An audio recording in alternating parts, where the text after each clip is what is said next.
Welcome to another episode of Immigration and Mobility Decoded. I am one of your hosts, Cecily Nelson, joined by my co host, Eric Prado. Hey Cecily, how's it going? Everything is well. How are Doing you? great, doing great. Just kicking back, chilling, all that good stuff. That's great. I know. Well, I'm excited about this upcoming episode that we have with Sophy King, who is the president of global immigration at Envoy Global. We cover in this podcast our recently released immigration trends report that focuses specifically on the EMEA region. And I will say, with the positive feedback that we've received from this report, I do hope it's an annual release. So, marketing team, just a little Yes, nudge there. yes, yes. Heard. But Sophie provided, great insight into our EMEA immigration trends report.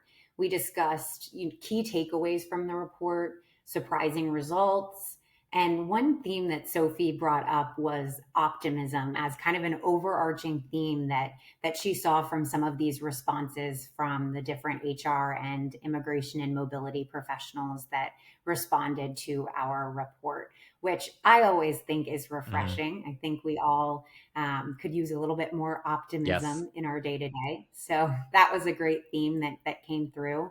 And we also talked briefly about labor shortages. Those were a few of the main topics, but overall, the discussion really rounds out what mobility leaders are seeing and looking forward to, and just hoping for EMEA in the Hmm. future. Anything else you would add? I think that is very well said. I particularly was struck by Sophie's comments on the optimism part, especially in light that in the EMEA region things are moving and constantly changing, and I would maybe make the argument that they're changing even faster than in the US. Like we've seen some pretty substantial changes from the UK and Irish governments, that kind of encompass all of their corporate immigration system, such as new processes, some new visa types, etc. And then, in the Middle Eastern region, governments there are making a big push to attract businesses and really, for instance, the UAE is making a big push with their golden visa. And so I think this report, and Sophie, I think, emphasized it, comes out at a time when, things are changing.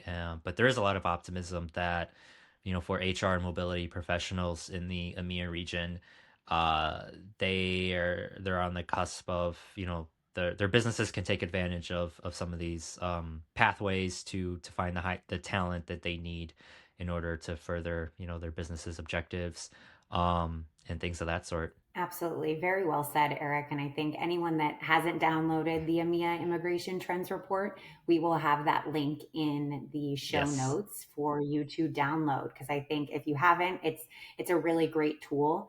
And I think that many individuals would benefit from taking a look at that. Well said.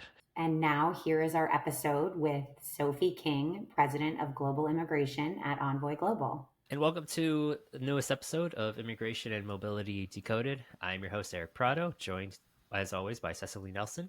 And today we welcome Sophy King, President of Global Immigration and Envoy Global, to today's episode to talk about our latest EMEA Immigration Trends Report. Cecily and Sophie, how's it going? Thank you so much. Thanks. Yeah, great being here. Thanks for joining us, Oh, Sophie. no, thanks for having me. It's a pleasure. It's always a pleasure to talk to you guys. Sophie, I know it's been a while since we last chatted. I want to say might have been like last June of 2023 on an episode. So obviously we've chatted since then, but for our audience, how are things going?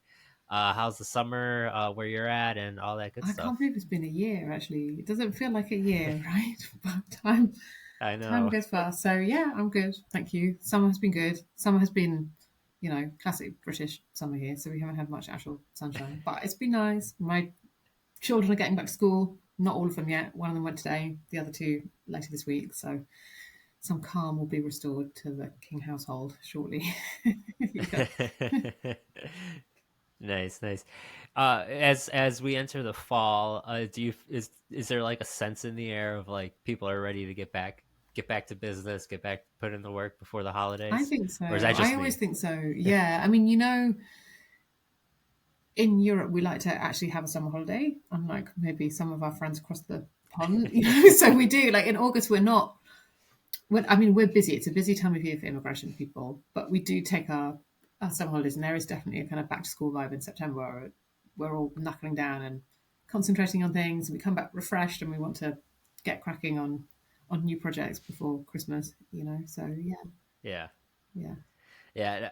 No, I'm very jealous of Europe in the summer because, like you said, the vacations, and all that good stuff. And so I think Cecily and I, maybe we can continue to bring that We're over going the other here way in the though. States. Like Be UK like, is hey, following the US, so I think we should just all move to France or maybe Italy. Well, the there we next go. podcast recording, we'll come out and join Yeah, you in the UK, yeah. Sophie. There we go. There we go. So Sophie, really appreciate you being able to hop on today's episode as we record. We are recording beginning of September. And as I mentioned at the start, we recently released our first ever EMEA immigration trends report. In a similar model as our U.S. immigration, but obviously focused on countries in the EMEA region. And we surveyed over 1,000 respondents who specialize in HR and global mobility throughout the EMEA region. So we just wanted to talk to you about the report, get your insights and takeaways, and then any general practice pointers you might have, seeing the trends that we collected, and kind of relaying those to audience and HR members and how they might utilize those the remainder of the year, as well as into early 2025. So I'm actually going to toss it to Cecily to kind of kick off our conversation. Well, thanks again, Sophie, for joining us. I think as we look at the report holistically, we'd love to kind of start with kind of hearing about your key takeaway from this year's EMEA Immigration Trends Report. Well, I guess for me, one of the things that really stood out in this report was this, I guess, the level of knowledge and confidence and expertise that comes through in some of the answers from the respondents. So, we had 1,000 people answer the report, and there were so many kind of comments and responses to the questions that really showed a level of knowledge and expertise that I believed to be in the industry, and I've seen growing in the industry in the last kind of 20 years. But it was I found it very reassuring and a cause for optimism that the people who are working in global mobility are more and more knowledgeable and more confident in their own knowledge about immigration trends and how this stuff works, as they should be, because people do listen and pay attention. We know from our own clients, there's such an appetite for knowledge out there. So I think the days of when it was like, oh, we'll just ask the advisor and then we'll let them deal with it are sort of gone. And the days of a closer partnership between immigration advisors and their clients to kind of strategically plan and work on things together are definitely here and seem to be here to stay. So that was one thing that really shone out for me. Yeah, exactly. And I think that because it is ever changing, where, there's always new knowledge base to kind of, Yeah, soak up and listen to. And that's, or read. And that's something that this report is really designed to do for people in the industry, is yeah, to soak that knowledge up and utilize it in their exactly. everyday lives. Yeah, yeah. And then continuing kind of on that vein, was there anything that kind of stood out as a surprise to you that maybe you weren't expecting to see in the report? Anything from that perspective that was a little bit surprising? So this may be because I am British, but I was actually quite surprised by how optimistic people seemed. I mean, over here, we tend to be a bit negative about basically everything. So I was surprised at the optimism shown in some of the answers. People seem to be pretty positive. They were like, yes, things are challenging or difficult, but we believe that many of these legislative changes are for the best. And we understand how we're going to navigate them, and we understand what we have to do. And some of these things are very positive, and that was also super refreshing. And what I needed to read something like that, so I was very glad. It made pleasant reading. Yeah, Yeah. exactly. So we'll push for the theme of 2025 will be optimism Optimism, as right? we kind of enter the new Yeah, year. That'll be our kind of slogan right. from Autism, like we can do it immigration together, trends. So yeah, Yeah, that's very true. yeah, Um, I think kind of getting a little bit more into some of those details, we've seen from the report that employers want more rotational and short-term work Yeah. programs. So for moving those employees across the EMEA region, can you talk a little bit more about how they might go about these plans? So with rotational programs or short-term programs, or in fact, I would say anything that's non-standard, any type of immigration process or procedure or program that any employer has, which isn't a kind of standard intercompany transfer, somebody going for some amount of time with their family, it's hugely important to do planning in advance. So with a rotational program, obviously you have a lot of people with a lot of different nationalities moving very quickly, and it's very important that you don't have delays or gaps between one group of people and the next group of people. To keep the project going, you've got to be on time. So you have to plan it perfectly in advance, meaning that you should be spending, I would say, at least as much, if not more, probably considerably more time planning that project as you do spending getting the actual permits and visas.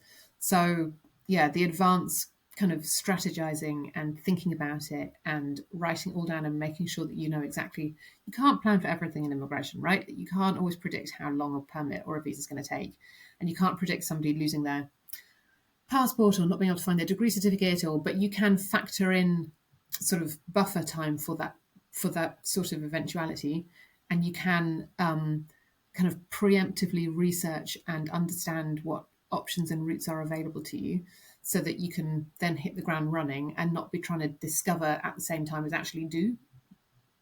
That's what I'd say about that.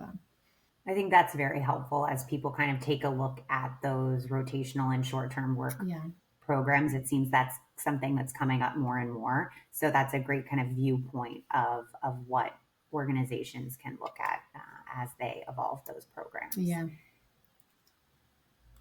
Additionally, the report shows that the African and Middle Eastern markets are becoming more attractive to EMEA companies. So, what about these markets is making them more attractive to kind of go and tackle those new markets in Africa and the Middle East? Well, I mean, I don't presume to know a huge amount about it. For us, Africa is an interesting, and I think for our clients, Africa is often an interesting place to expand into because the talent pool is excellent.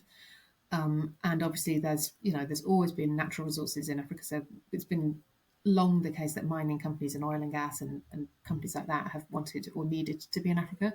But it's also true that shared service centres in Africa in South Africa in particular, are a booming area. So it could well be something to do with that.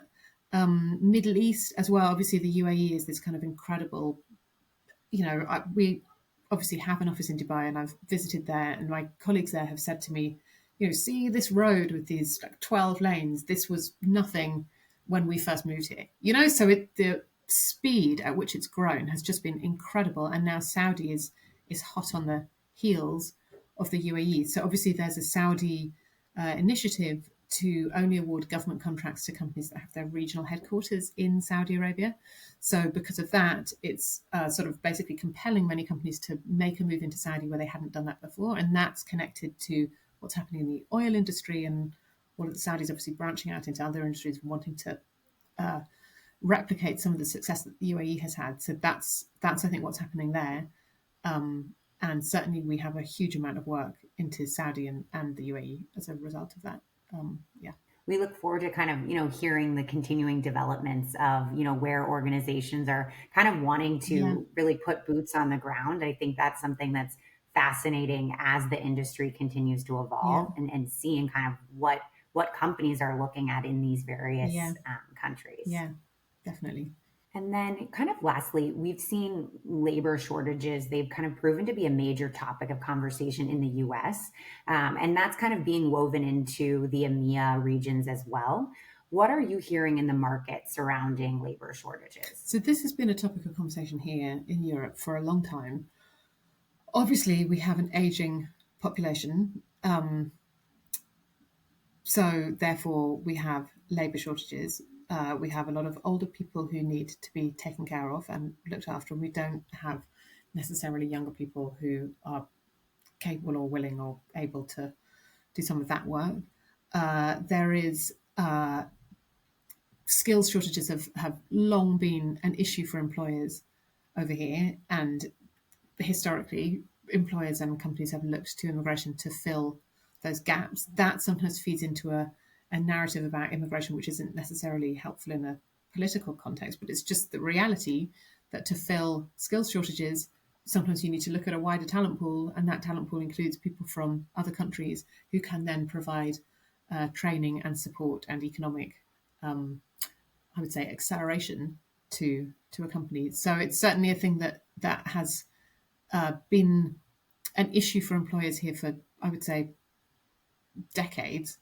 But the balance of those skill shortages and how to address them with an immigration program that isn't politically unpopular has always been a tricky thing over here, and continues to be a tricky thing in Europe.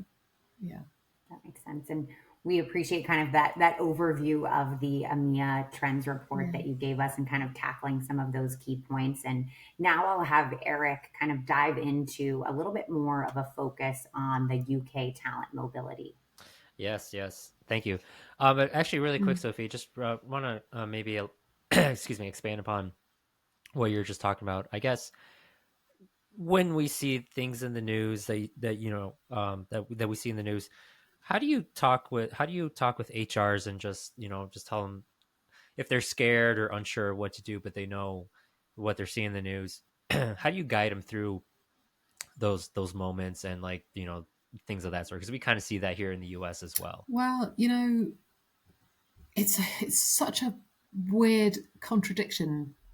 There are two things. There's political anxiety and debate over whether immigration is a good thing or not, which I understand coming from the kind of population at large. I understand it, and immigration, you know, large amounts of immigration hit the poorest sections of society hardest often, or appear to. So I understand why there's sometimes negative sentiment about it, but at the same time, there are vast reams of statistics showing that immigration into a country improves economic outlook and is good for the economy and is in fact good for all sections of society and blah blah blah. All of those statistics obviously are available to our governments and our legislators and our ministries and our departments and all of. So what I'm trying to say is that it's actually quite rare that new immigration policies that are anti-immigration or protectionist are actually going to cause significant issues for corporations.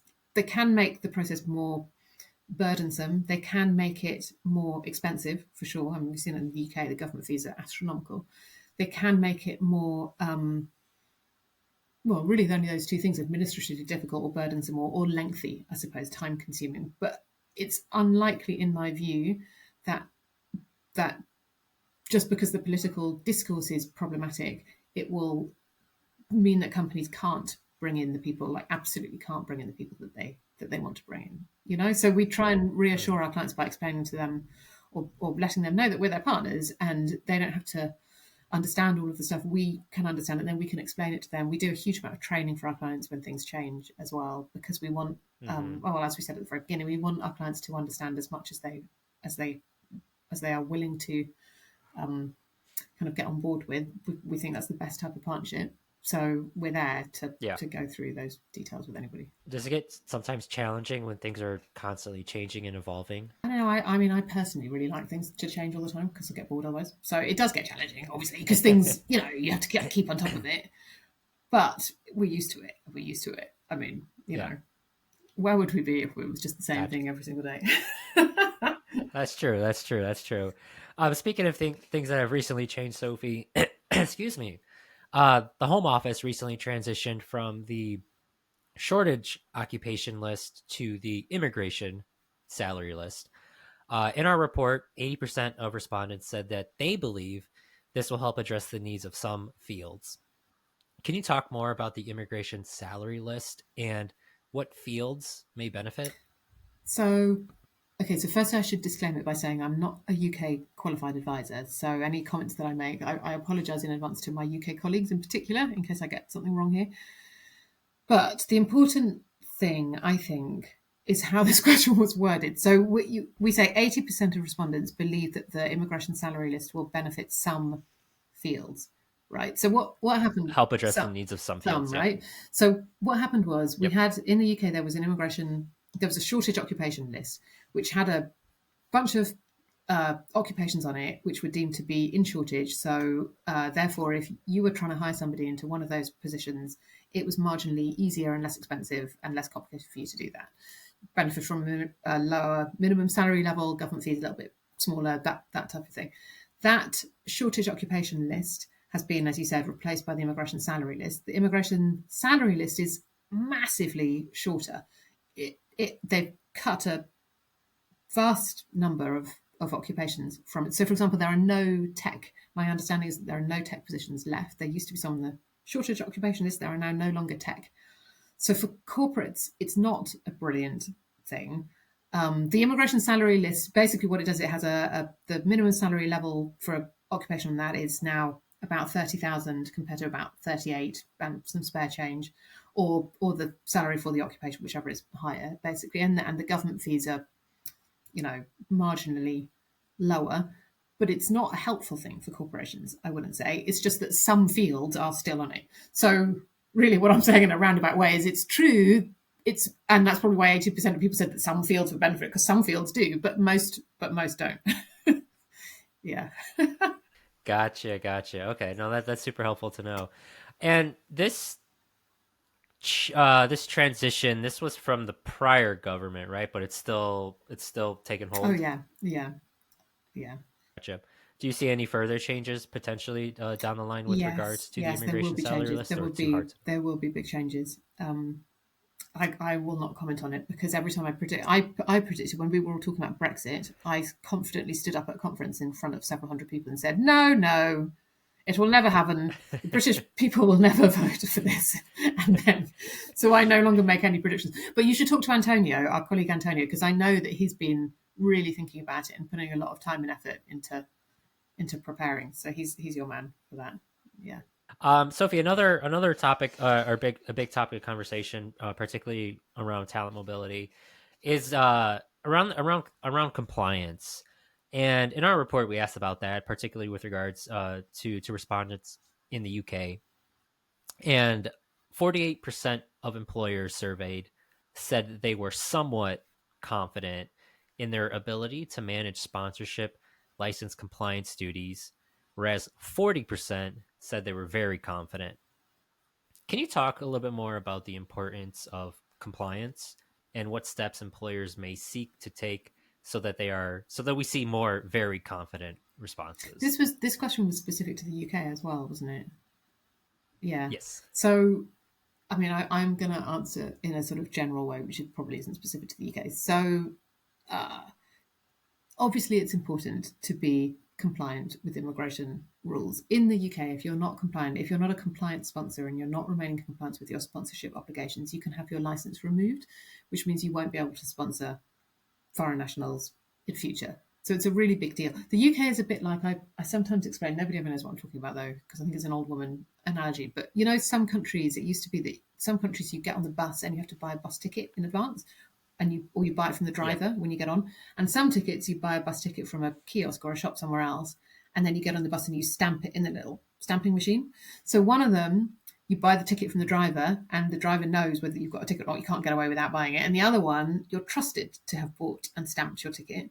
And you're only going to get in trouble for not doing that if the inspector comes. And the inspector comes like once every now and again. But when the inspector comes and you've not got a ticket, you're in massive trouble and you have to pay a huge fine. And the UK system and some other systems are kind of like that. The trust on the person buying the bus ticket and stamping the bus ticket, or the trust on the employer as the sponsor, is huge. But if you mess it up and take advantage of it and do not do what you're supposed to do, then you can get into really, really big trouble. And we do see companies like that in the UK who are not deliberately breaking the rules, but are accidentally breaking them because they don't understand when they're supposed to make a report about something, when they're supposed to combine their licenses, when they're supposed, all sorts of little different bits and pieces that they don't necessarily, if you got on the bus and you didn't know you were supposed to stamp your ticket in the machine, ignorance of the law is no excuse. Honest Like, you're still going to get, the inspector is not going Right. to give you a free pass. You should have stamped it and you should have known. So that's one of the things that can happen in the UK, is people are sometimes not aware of what they need to do. And the thing, again, this is my drum that I always beat. The way to help people become more confident in their ability to remain compliant is for them to understand their responsibility. Because once you understand it, it's not necessarily, well, it is somewhat onerous, but it's not impossible, or kind of, but it's not impossible to keep compliant. It doesn't have to be a massive nightmare. It can be, it can be okay. So people need to understand what it is that is required of them. And to help better understand what needs to be done to remain compliant, is that kept, like, does the UK government or do they keep like a list of things that someone can follow, or is it more of like best practices, just trying to get an understanding of, like, if I'm the corporate and I know I need to remain compliant, what steps could I potentially take to ensure that I'm on path? Yeah, I mean, there are lists that you can go and access on Home Office website and that kind of thing. But I would always say, I mean, again, I'm not a UK specialist, so I don't even know all of the steps. I would always call up Antonia or Serene or Kat or one of our UK team members, and I would think that for most corporates, well, obviously for our clients, but for any corporate, you need to have somebody, whether it's an in-house person or whether it's your external immigration advisor, you need to have somebody who really lives and breathes that stuff every day, and who you have to have an open line of communication. Because if you're treating your immigration provider, or if your provider is treating you as a sort of transactional provider, and you're just saying to them every now and again, I would like you to get me a work permit, please get a work permit for this person, you're going to have a risk of non-compliance. If you're working together as partners and you're saying, oh, we've just done this acquisition, or we've just let these people go, or we're considering hiring a bunch of other people, or if you're talking every day about that type of action, it's going to be much easier to stay in compliance, because your immigration partner, whether that's a provider or somebody internal, is going to be saying to you, oh, but what you've got to remember is that we're going to need to notify the Home Office about that, or we're going to have to file this report, or that kind of thing. So it's that dialogue and communication which is most important. That's super helpful. And I must say, I really enjoyed your analogy with The the bus bus ticket. tickets. Do you know what I mean? Because sometimes I'm like, does anybody even buy bus tickets anymore? Everyone just beeps their phone. But so I don't think it's even a thing. But Well, yeah. I mean, I definitely I remember a few years ago I was on a bus, and the driver definitely came to like stamp the ticket. Yeah. I don't think I've ever been on one where I had to stamp it myself, Yeah. but like just those two examples, I think, really helps demonstrate the topic of compliance. Yeah. So it's There you super go. It's helpful. bus. It's just like a bus. Um, so Sophie, as we I know we're coming up on time. I just wanted to get your overall, takeaways and thoughts on, obviously our report. We love it. We think it's great.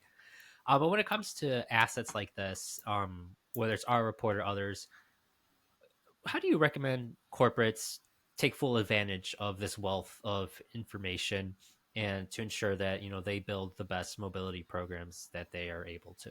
I really genuinely believe that the best way to do anything is to share one's knowledge with other people. So I think with assets like this, I mean, I'm a person who likes to read things on my own and try and understand them on my own, but then you gain an enormous amount from talking about them with other people. So I would say um, peer groups and collaborative discussions, and just chatting to other people about what you read in these reports and how you can react to it can be incredibly valuable. A lot of I've always thought this in the last, several many years that I've worked in immigration. A lot of people, and it's still true, it's as true now, honestly, as it was 20 years ago. Lots of people who work in-house in global mobility, and especially in immigration, are quite alone. They don't usually, in most companies, there isn't a very big immigration department. So a lot of people are quite isolated, and quite often there's a bit of a, are you in the HR team, or are you in the legal team, or are you in some other team? Like, what team are you even in, and who even are your colleagues? And so those people can be a little bit out on a limb trying to explain the importance of all of this stuff to their colleagues, who are very busy, and rightly so, with other priorities. And they can feel a bit, like I say, a bit isolated and a bit on their own. So I would say to find one another, and that's why these conferences and events are so important, but to find one another. I mean, us immigration people stick together, find one of us and each other, and then talk about it. And then that way we can all learn from each other, and keep sharing ideas with each other, and keep sharing relevant actions from with one another as well. Yeah. Love it. Love it. Well, Sophie, speaking of events, the fall is that time of the year when events start to kind of pop up in spurts again. Anything coming up that you want to highlight or give a shout out to? I literally don't even know what's on my calendar. I'm thinking we are Envoys sponsoring there's a rentrée reception in Paris on the 19th of September, which is held at the British Embassy. It's part of the Anglo-French Chamber of Commerce. So our team are going to that, and I'm hoping to be able to make it over there for that. And I think we have a GME event coming up in London. I can't remember when it is though, October or November. Sometime I'll be at the IBA at the end of November, beginning of December as well. So yeah, looking forward to all of these things. But yeah. Fun. Awesome. Well, Sophie, really appreciate the time this morning for us, late afternoon for you, to hop on, chat about the EMEA Trends Report. Again, our first ever one. Looking forward to 2025. We'll leave a link in the comments and show notes for everyone to download. Um, but yeah, it was a pleasure chatting with you, Always. Sophie and Cecily, and thank you so Thanks, much. We'll guys. see you all later. Thank you. Take care. Bye.